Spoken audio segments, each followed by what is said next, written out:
అందమైన చర్మ సౌందర్యం మీ సొంతం. Second aqua radiance deep cleansing gel. Bro mimicry ఎలా బ్రో అది?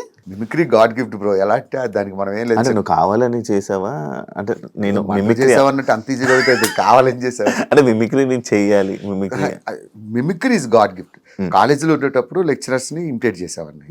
అలా సినిమాలు చూసి హీరోని అంటే అన్నీ చేయలేను, ఏదో ఒక 4-5 వరకు బాగా చేయగలను అంతే. మహేష్ బాబుది గారిది చేస్తా, చిరంజీవి గారిది చేస్తా, చాలా వరకు చేస్తా. ఆయన మూవీ కూడా డబ్బింగ్ చెప్పేవారు. వన్ సినిమాకి మొత్తం ట్రాక్ చెప్పా. అది వాయిస్ వినబడలేదు, డైలాగ్స్ చూస్తూ సినిమా అంతా మ్యాచ్ చేసుకెళ్ళా ఒక 5 రోజులు కష్టపడి. అంటే నువ్వు జస్ట్ నార్మల్ డబ్బింగ్ ఇచ్చా? సేమ్ యాస్టీ చెప్పేసా. ఆయన వచ్చి షాక్ అయ్యాడు. ఎవరు చెప్పారంటే ఫలానా భాస్కర్ అని చెప్పాడు. ఆయన షాక్ అయ్యి తర్వాత ఆయన చెప్పారు. కలిసారా, మాట్లాడారా? ఆ అదృష్టం ఒక్కసారి ఫోటో దిగాను అంతే, అక్కడ వేరే షూట్లో దొరకలేదు అటువంటి అదృష్టం. మై ఫేవరెట్ హీరో, చిన్నప్పటి నుంచి చాలా ఇష్టం. మహేష్ బాబు గారు, కృష్ణ గారి ఫ్యాన్, తర్వాత మహేష్ బాబు ఫ్యాన్. వస్తుంది దేనికైనా టైం వస్తుంది చెప్పాగా. నార్మల్గా భాస్కర్ అంటే జబర్దస్త్లోకి వచ్చాక కూడా బ్రో బుల్లెట్ భాస్కర్ కొంచెం డౌన్ఫాల్ అయ్యి మధ్యలో కొంచెం డౌన్ అంటే జనాల నుంచి వాటి నుంచి కొంచెం దూరం అయ్యి డౌన్ అంటే ఫేమ్ పరంగా కొంచెం జనాలకు దూరం అయ్యారు. ఎందుకు, రీజన్ ఏంటి బ్రో? అట్లా ఏం ఉండదు బ్రో. నాకు ఒక విషయం చెప్తా సీరియస్గా. నీ పేరేం పేరు ఇప్పుడు? యాంకర్ శివ. రేపు పొద్దున్న మెగాస్టార్తో చిరంజీవి గారితో సినిమా చేసావు. సినిమా పెద్ద బ్లాక్ బస్టర్ అయింది. నిన్ను యాంకర్ శివ అంటారా, శివ 2 అంటారా? యాంకర్ శివ పేరు ఒకసారి వస్తుంది, దాన్ని కాపాడుకుంటూ వెళ్ళాలి తప్ప డౌన్ఫాల్ హైఫాల్ మనం ఏమైనా పెద్ద పెద్ద హీరోలు ఒక సినిమా ఫ్లాప్ అయితే సినిమా డౌన్ఫాల్ స్టార్ట్ అవుతుంది. చిన్న ఇండస్ట్రీ కదా బ్రో. ఏం కాదు, వన్స్ పబ్లిక్ మనసులో పేరు వచ్చిందంటే అది జీవితాంతం ఉంటుంది. దాన్ని మంచిగా కాపాడుకుంటూ వెళ్ళిపోవడం. కానీ ఇప్పుడు బయట ఎప్పుడు వినలే ఇలాంటివి. అసలు పట్టించుకోను, మామూలు పట్టించుకోవాలి, అస్సలు పట్టించుకోను. నా లైఫ్ నా ఇష్టం, నాకు నచ్చినట్టు బతుకుతా అంతే. ఎవరి మాట విన్ను, ఎవరిని ఖాతరు చేయను. ఈ విషయం మా జబర్దస్త్లో ఎవరడినే చెప్తారు, నేను అసలు పట్టించుకోను. ఇప్పుడు బెట్టింగ్ యాప్స్ మీద మీకు ప్రమోషన్స్ వచ్చాయా చేయమని ఎప్పుడైనా? నాకు ఛానలే లేదు, ఇన్స్టాగ్రామ్లో అకౌంట్ లేదంటే, వీడియో చేసి పెళ్ళి అవ్వలేదంటే మీ ఆవిడ వంట ఏం చేస్తారు మంచిగా అని అడిగినట్టుంది. ఇప్పుడు నార్మల్గా ఫేమ్ ఉన్న పర్సన్స్కి ఛానల్ ఏం అవసరం లేదు, వీడియోలు చేసేసి ఇచ్చేస్తే చాలు. నేను అలా మీ దాంట్లో కొంతమంది చేసి ఉన్నారు. నేను చేస్తాను. ఎలాంటి వాటికి తెలుసా అన్న, నేను ఇక్కడ టీ షాప్ పెట్టుకున్నాను, నాకు బయట ఇవ్వమని అన్నట్టు వాడికి ఇస్తా. అన్న నేను ఇక్కడ చిన్న హాస్టల్ పెట్టుకున్నాను, వాడికి ఇస్తా. ఎందుకు ఇస్తానంటే, అరే నా వల్ల కనీసం ఒక కస్టమర్ వాడి దగ్గరికి వచ్చినా ఐ ఫీల్ వెరీ హ్యాపీ. ఇటువంటి బెట్టింగ్ యాప్స్ అనేది అది మనం అలాంటివి చేయలేం.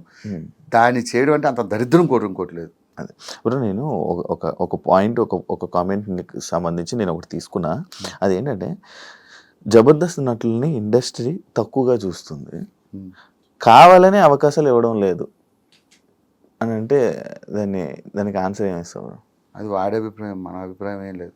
అలా అవకాశాలు ఇవ్వకపోతే ఆది ఎలా వెళ్తాడు, గెటప్ శ్రీని ఎలా వెళ్తారు, చంద్ర వెళ్తారు, వీళ్ళంతా సినిమాలో చేస్తున్నారు కదా. అవకాశాలు ఇవ్వకపోవడం ఇస్తుంది, కాకపోతే ఒకటి టైం వస్తుంది, ఒకటి టైం రాదు, అంతే తేడా. తక్కువ చూస్తారా? అది ఉందా? తక్కువ ఏం చూడరు, మంచి వాల్యూని ఇస్తారు. నేను చేసిన 2-3 సినిమాలు చేశాను కానీ మంచిగానే వాల్యూ ఇస్తారు. అలాంటిదే ఉండదు. కాకపోతే ఒకటి చెప్తా సినిమా వాళ్ళకి, జబర్దస్త్ ఆర్టిస్ట్ అనేవాడు ఛాలెంజ్ చేసి చెప్తా, మీ ఇండస్ట్రీలో ఎవరూ చేయలేడు, అంతకన్నా అద్భుతంగా చేయగలరు. అది మాత్రం పక్కా రాసిస్తా. జబర్దస్త్ ఆర్టిస్ట్ని యాక్టింగ్ పరంగా తక్కువ అంచనా వేసే అవసరం లేదు. నేను జబర్దస్త్లోనే నాన్ స్టాప్గా 25 నిమిషాలు 30 నిమిషాలు నటిస్తున్నారంటే వాళ్ళు అలవోకగా కెమెరా ముందు చేసేయగలరు. అది అయితే 100% అర్థం. ఎందుకంటే పెద్ద పెద్ద ఆర్టిస్టులు మాకు గెస్ట్లకు వస్తారు కదా, వాళ్ళే చెప్తారు మాకు ఈ మాట. నాకు అప్పుడే అర్థమైంది జబర్దస్త్ ఆర్టిస్టులు గొప్పతనం. అరే మీరు ఎట్లా చేస్తున్నారా 20-25 నిమిషాలు నాన్ స్టాప్గా డైలాగులు గుర్తుపెట్టుకుని. సినిమా ఏముంది బాబు, చిన్న ముక్క ఇలా చెప్తారు కట్, చిన్న మొక్క చెప్తారు కట్, అట్లా కాదు కదా. ఒక స్కిట్ ప్రాక్టీస్ చేయాలంటే 25 నిమిషాలు దాదాపు ఒక 40-50 డైలాగులు గుర్తుపెట్టుకొని చేయాలి. నేను ఒకసారి వచ్చినప్పుడు చూసాను, నాకే ఇది ఎలా చేస్తారు అంత ప్రాక్టీస్ చేస్తాం. చిరంజీవి గారు మహేష్ బాబుతో వీళ్ళతో 3 కోట్లతో సినిమా చేయడం ఏంటి, ఆ కాన్సెప్ట్ ఏంటి? యాక్చువల్గా నేను అది ఒక నార్మల్గా చెప్పిన డైలాగ్ ఏంటంటే, నాకు యాక్చువల్గా నేను I'm not a great actor but good director. Script పరంగా నేనే రాసుకుంటా, డైరెక్షన్ విషయంలో నేను మంచి టాప్. ఎవరిని ఎట్లా మౌల్డ్ చేయాలి, ఎట్లా తీయాలి అనేది నాకు బాగా అవగాహన ఉంది. నా టార్గెట్ ఏంటంటే రేపు పొద్దున ఏదైనా సినిమా డైరెక్షన్ ట్రయల్స్లో ఉన్నా, రేపు పొద్దున ఒక సినిమా తీసినా ఒక 3 నుంచి 5 కోట్లు సినిమా తీయాలి. అదొక 100-200 కోట్లు 100 కోట్లు వచ్చేంత సినిమా తీస్తా. 3 నుంచి 5 కోట్లు ఎందుకంటానంటే సినిమా క్వాలిటీ, లేకపోతే దాన్ని షార్ట్ ఫిల్మ్ అంటారు. సో ఆ క్వాలిటీ పెట్టి సినిమా తీసి 5 కోట్లు ఒక 100 కోట్లు కొట్టే సినిమా తీయాలని నా టార్గెట్. ఫ్యూచర్లో కూడా అంతే. చిరంజీవి గారిని పెట్టా నేను 5 కోట్లని సినిమా తీస్తా. నువ్వు చిరంజీవి సినిమాని వస్తావా, సినిమాకి చిరంజీవి 100 కోట్లు పెట్టాడని వస్తావా? చిరంజీవి ఉన్నాడు. అంతే చాలు. సినిమాలో దమ్ము ఉండాలి, కథలో దమ్ము ఉండాలి, డైలాగ్స్లో దమ్ము ఉండాలి. సినిమా సూపర్ డూపర్ హిట్ అవుద్ది. అంతేగాని చిరంజీవి గారు 100 కోట్లు సెట్ వేసి ఒక ఫైట్ చేశారంటే ఫైట్ కోసం వెళ్తాను. నా టార్గెట్ చెప్తున్నా, నా ఫ్యూచర్. రేపు ఉదయం ఫ్యూచర్లో నేను డైరెక్టర్గా సక్సెస్ అయినా కూడా వీళ్ళతో కూడా అలాంటి బడ్జెట్లో సినిమా తీయాలని నా కోరిక. అంతే. మీ డైరెక్షన్ ఇష్టం బ్రో? చాలా ఇష్టం. మరి నేను జబర్దస్త్ చేసేది అదే కదా. అదే మరి ఎందుకు బ్రో బయట ఏం చేయలేదు? ఒక డైరెక్షన్ చేయాలని ఏం లేదా? లైక్ మన వేణు ఉంది. చెప్పాను కదా, ఇండస్ట్రీలో ఎవరికైనా దేనికి నువ్వే 5 సంవత్సరాలు 6 సంవత్సరాలు ఎంత స్ట్రగుల్స్ పడ్డావో నాకు తెలుసు. దేనికైనా టైం వచ్చినప్పుడు ప్రతిదీ దేవుడు పెడతాడబ్బా. అది పెట్టేంత వరకు నువ్వు ఎంత పరిగెత్తినా అవ్వదు. ఈ టైంకి ఇది జరగాలని దేవుడు రాసి పెడతాడు, అది జరుగుద్ది అంతే. కథలు రాస్తావా? బోల్డ్ కథలు రాస్తుంటా. 2-3 ప్రొడ్యూసర్లు చెప్పా, చాలా మందికి చెప్పా. కొంతమంది అయితే ఆ కథలను కాపీ కొట్టి సినిమాలు తీసేశారు. అప్పటి నుంచి అనుకున్నా ఇంకోసారి ఇలా చెప్పకూడదని చెప్పి. చాలామంది పేర్లు చెప్పాలి, మళ్ళీ వాళ్ళు హట్ అవుతారు. నేను చెప్పిన కథలు విని సేమ్ చిన్న చిన్న చేంజెస్ చేసి సినిమాలు తీసేసుకున్నారు.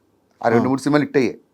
అప్పటి నుంచి అనుకున్నాను, కనిపించిన ప్రతి ఏదోకి కథలు చెప్పకూడదురా బాబు, ఈసారి పక్కాగా ఒక జెన్యూన్ ప్రొడ్యూసర్ నమ్మకమైన దొరికితేనే చెప్పాలని చెప్పి డిసైడ్ అయ్యాగా. అంటే ఇప్పుడు ఇండస్ట్రీలో జరిగే ఫేక్ సినిమాలు స్టోరీలు అంటే ఇది మా కథ ఇది మా కథ అని అంటారు, అంటే నిజమే అది? నిజం. మరి నేను చెప్తున్నాను ఎగ్జాంపుల్, నేను చెప్పింది తీసి అటు ఇటు మార్చి తీసేసాడు ఆ సినిమాలు. మనకు అట్లా ఏం లేదు. మన క్రియేటర్ ఇప్పుడు ఎలా ఉండాలంటే where there is creativity there is no end. మనం కొత్తగా ఆలోచిస్తున్నంత కాలం, ఇప్పుడు జబర్దస్త్లు ఇన్ని సంవత్సరాల నుంచి చేస్తానంటే ఎప్పటికప్పుడు ఏదో కొత్తగా ట్రై చేయబెట్టే. మనం ఇన్నోవేటివ్గా ఆలోచిస్తున్నంత కాలం మనం దాని గురించి బాధపడాల్సిన అవసరం లేదు. ఇది కాకపోతే దీన్ని మించిన కథ ఇంకోటి రాసుకుంటాం. సో అది ప్రాబ్లం లేదు. ఫినాన్షియల్ సెట్ అయ్యేవన్నా? ఫైనాన్షియల్గా ఓకేనా? ఎందుకంటే నాకు కొంచెం పెద్ద ఫ్యామిలీ, మా మదర్ని ఫాదర్ని నేనే చూసుకోవాలి, నా ఫ్యామిలీ. ఇంకా కొంచెం ఫ్యామిలీ కోసమే లైఫ్ సాక్రిఫైస్. ఈవెంట్ జబర్దస్త్ అది కాక ఇంకేమైనా ఉందా? ఏం లేదు. బిజినెస్ కానీ బిజినెస్ లేదు, మనకు అంత కమర్షియల్ ఆలోచనలు లేవు. అంటే ఎందుకన్నా నువ్వు ఇంకా ఇల్లు కొనుక్కున్నావా? ఓకే, ఒక ఫ్లాట్ తీసుకున్నా. ఒక కారు, ఒక ఫ్యామిలీ. ఇది మెయింటెనెన్స్. తినడానికి ఉండడానికి ఉందా? నేను నాకున్న చిన్న చిన్న కోరికలు, ఫోన్లు, వాచ్లు, ఇలాంటివి మన కోరికలు మనం తీర్చుకున్నావా? పాత ఫ్రెండ్స్ ఫోన్ చేస్తారా నీకు? స్టిల్ ఉన్నారా టచ్లో? ఎవ్వరు లేరు. వైజాగ్లో అందరినీ కట్ చేసుకొని వచ్చా. నేను ఎప్పుడైనా వెళ్తేప్పుడు వెళ్ళి పలకరిస్తూ ఉంటా. ఉన్నారా? ఉన్నారు, ఫ్రెండ్స్ అయితే ఉన్నారు. అప్పుడప్పుడు హైదరాబాద్లో ఒక ఫ్రెండ్ లేడు.